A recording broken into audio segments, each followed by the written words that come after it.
many times in years past. In 2007, he stood with the Armenian community to condemn the assassination of Vartan in front of the Turkish mission in New York. I went to Mr. Sliwa an hour ago. I said, "You're a busy man. If you have to leave, if you have to go somewhere, I'll let you speak." He said, "I'm here till the end."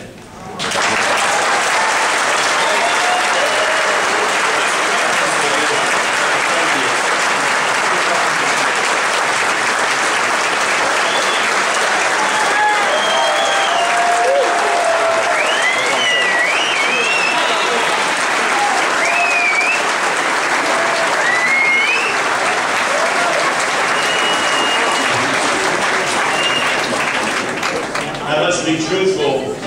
The reason that I wait until the end is I want to make sure that all the elected officials and politicians have left. Thank you. Because, I didn't wear big boots today. I'm going to get to that later on. In fact, I'm going to issue an order of protection against Armenian Americans because elected officials, both Republicans and Democrats, treat you like an abused wife. And they keep coming back more and more and hitting you, and you keep saying, "Oh, but maybe one day they'll actually love us." We'll get to that.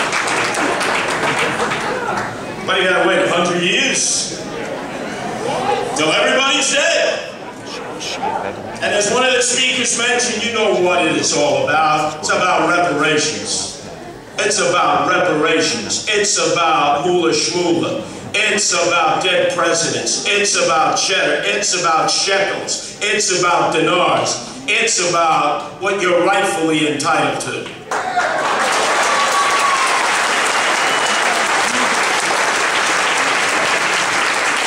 Now, let me take you on a little bit of a trip, because I have guardian angels now in 14 countries, 140 cities, so it takes me everywhere. And recently I was in Detroit, which could use a division of Marines coming back from Iraq and Afghanistan to protect the people there. And I was in a party store run by Chaldeans, Christian Iraqis. But whenever I'm in Detroit and I go into a party store, they immediately think that I'm Chaldean. Because the name Sliwa in Chaldean means crucifix. Their archbishop is named Sliva. And I always have to disappoint them and tell them, no Chaldean blood, I'm Polish. Because Sliwa in Polish means plum, as it does in Ukrainian and Russian.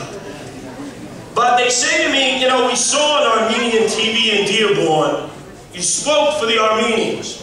Why are you so close to the Armenians? And I look to the Chaldeans, every one of them who in this country are able to show their crucifixes. And I say, in Baghdad, you not only cannot show your crucifix, you have to hide your Christian identity. You have to literally sneak off to go to your church, to be able to go to your schools, to be able to exist, because they would have you executed if they could. Even though our own Army and Marines, 4,000 have died and shed their blood there. Many others have been injured in the line of duty, and we Americans have spent billions of dollars there, and still they would kill you in a heartbeat.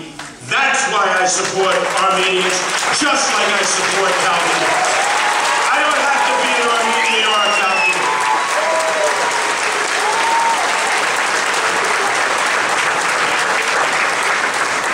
And why is that so important to this argument? Because we know that we have been fed false propaganda about Turkey, that it's this great democracy near Persia and in the Middle East. Freedom, elections, and I say to myself, freedom for who? Not for Armenians. Not for an Armenian to worship the faith of their choice. Not for an Armenian to have a business. Not for Armenians to have their own parochial schools. Not even for Armenians to keep an Armenian last name. There is no freedom in Turkey for Armenians.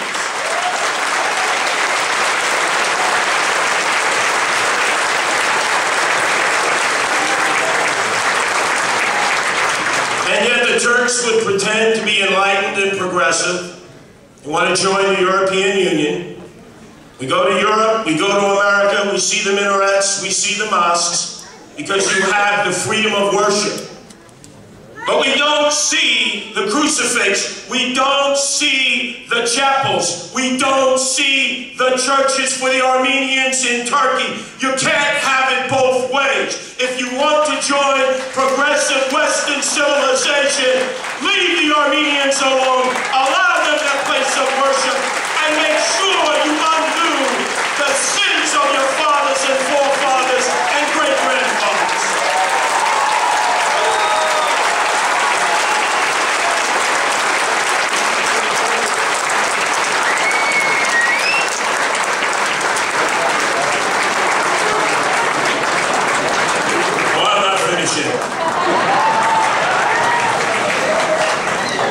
Now you may have noticed, since I wear the red beret and red sateen jacket, that when the elected officials were speaking, and many of you were like seals applauding, oh please, enough of that. Yeah, it made me nauseous. And it didn't matter.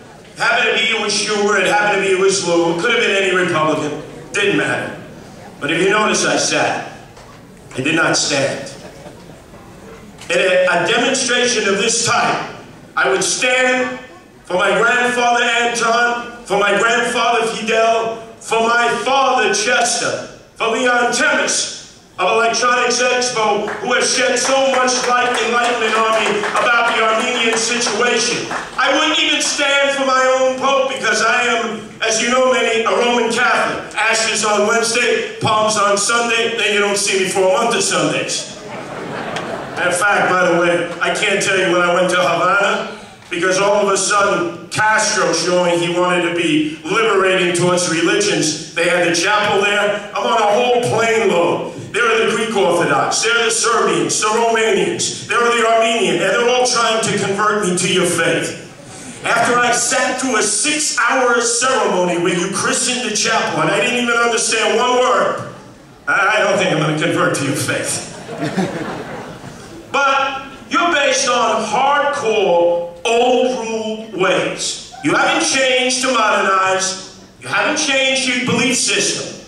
But the reason that I want to issue an order of protection to all of you Armenians is because you wait, and you believe in hope. You believe that one day a Mashiach is going to emerge amongst the Democrats and Republicans and do the right thing for you.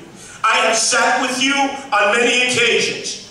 When Bush 41 was president, when Clinton was president, when George W. Bush was president, now Barack Obama president. And every time they're running for election, their officials, they say, oh, the Armenians, it's a small community, but a powerful community, a wealthy community, and they write fat checks to help us get elected, right? How many of you have been approached to write checks for Democrats and Republicans?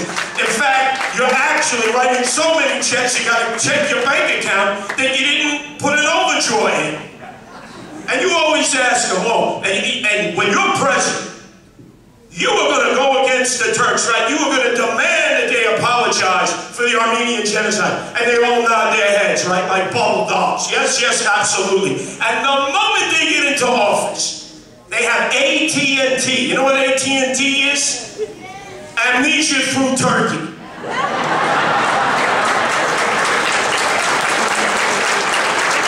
Oh, they're our best allies. They're our only friends in Persia, in the Middle East. Right?